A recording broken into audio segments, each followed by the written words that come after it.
Ahtal-Ka, Primordial Bloodbath. What do these three monsters have in common? I'll give you a hint, and it isn't the fact that I have lube next to my desk while I'm thinking about them. As the monster's health hit a certain threshold, the dynamics of the fight changes entirely. In Bloodbath's case, enters a new bloodlust phase, where he charges at you like your mum does when you forgot to take out the trash. Or Primordial, with the Kurios enraging him, giving him a new spam combo that'll even put your sister's Tekken spam to shame. Or Ahtal-Ka, who just decides to go all mecha on us. These type of fights consistently end up being fan favorites, either due to the variety in the fight or the interesting shift monsters make while they enter to their final form. In this video, we'll be exploring what makes a phase fight so interesting and how having more of them will be for the betterment of the series.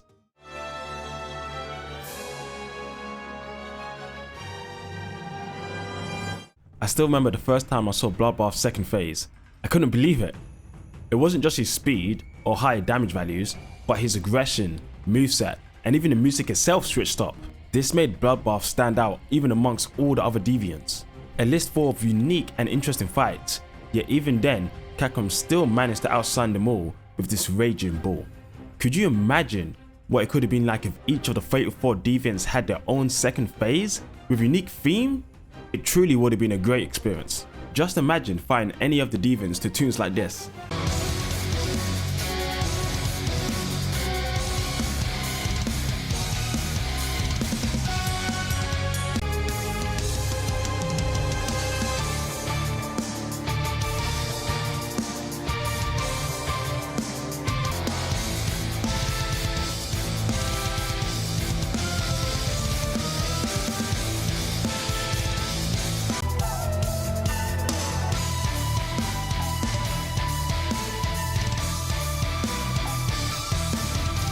Now, I started to think more about phase bosses while playing Elden Ring.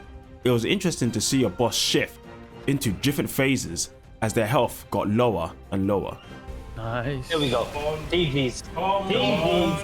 Oh, she's GG's. dead. Malane is dead. No, Malane is they're dead. dead. Malane is down. Deaded. This is the run, by the way. More phases mixes up a fight, and more elements in a fight can greatly increase how engaged the player has to be. In these type of games, a key component is learning the enemy's moves. You have to get down the first phase and then shift into learning the second without messing up. And it's even more exciting when the game is difficult, as you have to maintain your play through shifts in the battle. And in Monster Hunter's case, the game isn't just difficult, but the fights can be long as hell. So this also adds to the dynamic of preparing for what's to come. A bit of a change up after hunting the same thing for 10 minutes can help enjoyment and engagement, as said before. Definitely as we head to endgame, where monsters can start to feel even tankier than a Land Rover. The closer a monster is to death increases the stakes and intensity in the battle. You must prove yourself to the game that you can handle the monster in its first form if you wish to see its last. An idea I do like indeed. Now, there are some monsters that have phases but not as severe, just as some monsters in Sunbreak. Let's take Lucian Nagakuga for example. The closer to death, you start to use his trickier kill moves more often. This makes it once again more difficult to handle as the battle starts to come to a close. Violet Mitsuzune, which has a more of a traditional phase. As you start to get to the second part, the music will switch to Mizu's and he will start to use more of his crazy fire bubble attacks.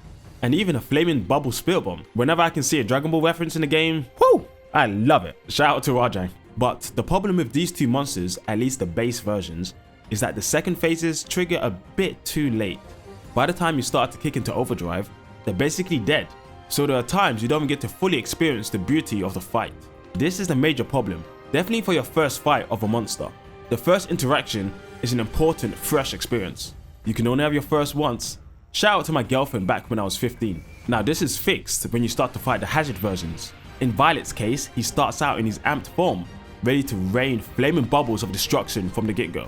And Lucian, he'll try to finish you in the first couple seconds. I mean, pretty much every time I fought him, he does the spinning move like in the first 30 seconds. What a true deadly Night Stalker. Leaving a big impression on a player can change how they think about a fight and even the whole game. One example of this is a monster I truly think is fantastic. The flagship of Monster Hunter Rise, the barbarous beast himself, Magnamalo. But please, just give me a moment to gush over him. The way he moves is amazing. The fight is fast paced. He moves around the area like a tiger ready to pounce on his prey. He has a lot of tricks up his purple sleeves. Definitely an intelligent monster who knows how to take advantage of his abilities. The problem with him though, he was too easy. Wise Village was too easy in general, and Magnamalo suffered for it. Most people's first real experience fighting him ended up before it even got real. Now if you compare that to Demo Magnamalo, oh my god, now that was insane. I don't know how many attempts it took me, probably about 60 attempts to get him down. And that was probably hands down my favorite fight experience in Monster Hunter overall. Fuck!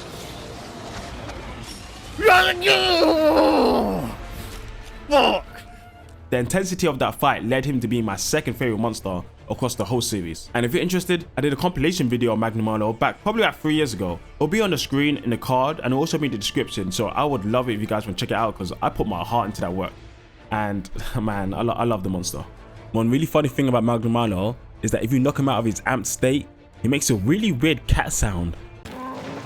Alright, let's move on. Overall, what I mean is that first impressions matter. And in the case of phase monsters, if they die before they get to show off what they're really about in the second form, the fights won't leave a lasting memory. Thus, something has to happen to improve the chances of people seeing the phase monster glory. I found it difficult to find the actual percents of monsters' final form trigger. It may be a similar percentage across all monsters, but I couldn't find it. But it's very important, definitely now in new gen, where we can really lock down monsters and dish out a lot of damage quite quick. Allowing the percentage of when they switch modes is really important to not happen too late in a fight. I think the thresholds need to be higher. For monsters with 2 phases, for example, I think they need to switch in about 50% or 60% of the health, which is a good point I'd say. And if there are 3 forms, which I'm not sure how many monsters have 3 forms apart from Ahtal-Ka, 70% and 40% would be a good threshold. This will give these monsters more time to shine and make the hunter truly need to prove themselves by defeating a terrifying foe. If you can't handle the battle in the monster's first form, you don't deserve to see them in their best form. Talking about best forms, if you're enjoying this video, why don't you form the energy to leave a like and comment down below a monster you truly love and what you like about them. But let's continue the video. Now, we've established multiple phases are great and all, but what makes them enjoyable and what does Capcom need to do to keep them exciting? Well, there are a couple ways to do this. Battle mechanics, story and lore, and lastly, music transitions. Let's use Bloodbath as an example, as he is the pinnacle of their accomplishments in this realm.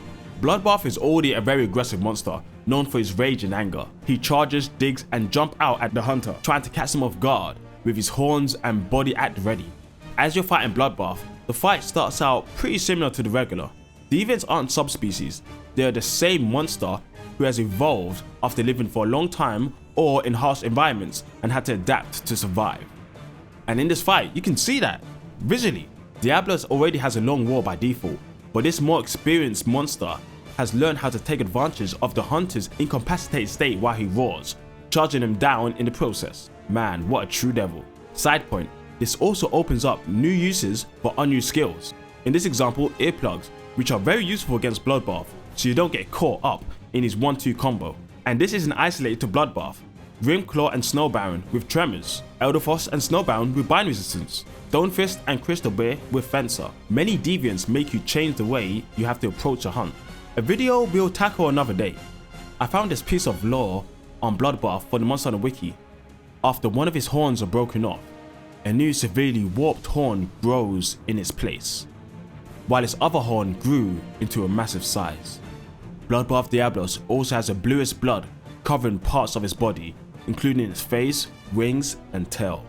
And the cool thing is, the fight itself visually shows you that this monster has gone through things, he's gone through changes. And that happens with a lot of the deviants, and it's fantastic to see. It really elevates the fight and what it means for this monster when he switches into his second form. Due to this, his rage is greater than a normal Diablos. His will to survive has elevated. Thus, when he's close to death, as a defense mechanism, his blood boils. He screams out a war cry of death and unleashes all his might to keep you at bay. And when you hit that threshold, the music shifts into a different, more intense beat. His body produces heat from rage and he roars his war cry of death. Now, you've entered the endgame. He charges at you like never before, but faster, more brutal, violent. And as he does so, you can visually see steam coming off of his body as his rage builds up to the climax where he explodes and his final attack leaves a window for the hunter to strike back. This is brilliant. the shift in the music, the additional battle mechanics. They added to what Diablos is and used the lore to make his new combat abilities mean so much more. It's all in sync. For a phase monster to truly feel unique, these 3 elements need to be tackled with care. It's just too bad moving into Rise, Apex Diablos is an abomination to its heritage. But that can be for another video. Let's keep on track. Ahtal-Ka. Now, I've already done a video talking about Ahtal-Ka in my Play GU video, so I don't want to talk too much about her, but the whole fight is amazing. Going into a fight, you see her as this little bug. You have no idea what you're going to get into. This little Egyptian fiend type of bug. You're fighting it. All of a sudden, it picks up a mech, starts shooting webs at you. From the mech, starts pissing on you. Like, what the hell is going on? It's crazy. Doing this fight with multiple people is insane. Everyone's just climbing different parts of the mech, doing different objectives, and you just go through each form, and the forms you go on, it gets harder, more aggressive, and more crazy. The fight is spectacular. When it comes to end bosses, it's a true pinnacle of what end boss should be, and I love Ahtal-Ka. I don't know if she's ever coming back, but I would love to have her back in a heartbeat. I would take her hands down in any game. GU2, let's go. GU2, come on, come on. Let's bring it into existence. I would love GU2, honestly. We're not done with examples just yet. Recently, I've been fighting Primordial Magnamalo a lot on stream. Guys, I'm just getting battered. No! The more I see of this monster, the more I fall in love. What an insane beast he is. The fight of Primordial just feels like an awaiting doom. You know what's to come if you keep pressuring this vampiric beast.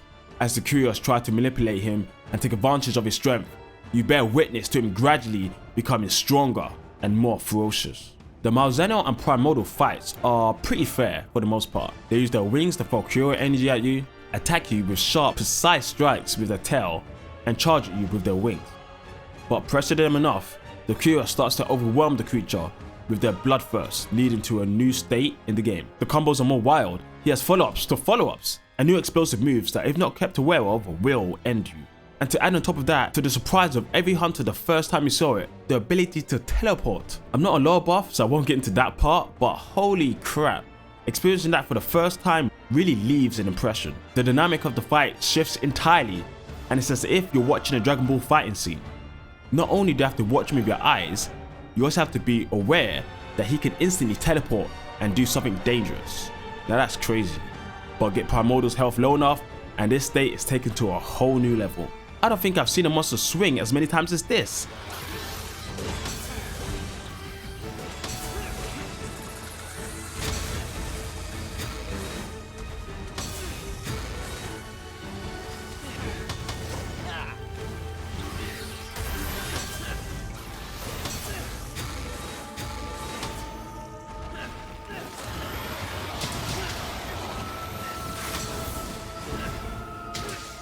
Prime Devastation, a flurry of attacks that if you're not ready for, will end you on the spot. If there was ever a wall in a Monster Hunter fight, I'd say this is it. If you can't handle this combo, you're not going to win this fight. Man, what an incredible creature. And to top off the Primordial experience, they even gave us one of the best cutscenes in Monster Hunter history. It honestly felt like a movie. If there was ever a story I'd like to see for Monster Hunter, it would definitely be on Primordial Magnamalo. So, given that WoW seems to have a big focus on story and lore, I can imagine we'll be in for quite a treat when it comes to this sector of the game. But when it comes to gameplay and mixing stuff up, I'm not so sure yet. If the focus is to be more grounded like World, we might not see some of the spectacle as we've seen in some of these other monsters. And maybe that's fine. Capcom have talented game designers. I'm sure they'll be able to continually evolve fights, but I'd honestly love to see the spectacle shown up by monsters like Bloodbath, Ahtal-Ka, and Primordial, but we have to wait and see on that one. Well, that's all I got for you today, guys. What do you think about phase monsters? Are you interested in seeing them add more for the game in the future? What's your favorite phase monster, and what's your favorite monster in general? Let me know down below in the comments. Like the video, share, subscribe, and if you want to see some more Monster Hunter content early, you can always join membership for the channel, and you'll be able to see videos like this come up earlier. As soon as they're ready, they'll be up for you guys straight away. Also, you'll be able to contact with me more often. I'm going to be doing more discussions with people on the memberships, trying to get them more involved in the chat, and trying to have discussions one-on-one to really understand what they enjoy about Monster Hunter, so I can talk about it more and explore more of other people's interest in Monster Hunter. So if you want to support your boy, do any of those avenues, I would appreciate in any way. But that's all I got for you today, guys. I'll catch you next time. See ya.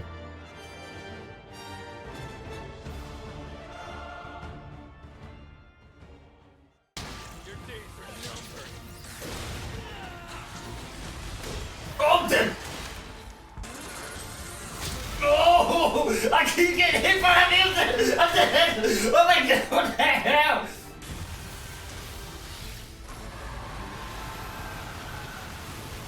Ah! Ah! Come. No. How about that? He's weakening his eyes, not lightning. Right. 3 knots. Oh, I'm dead, I'm stunned.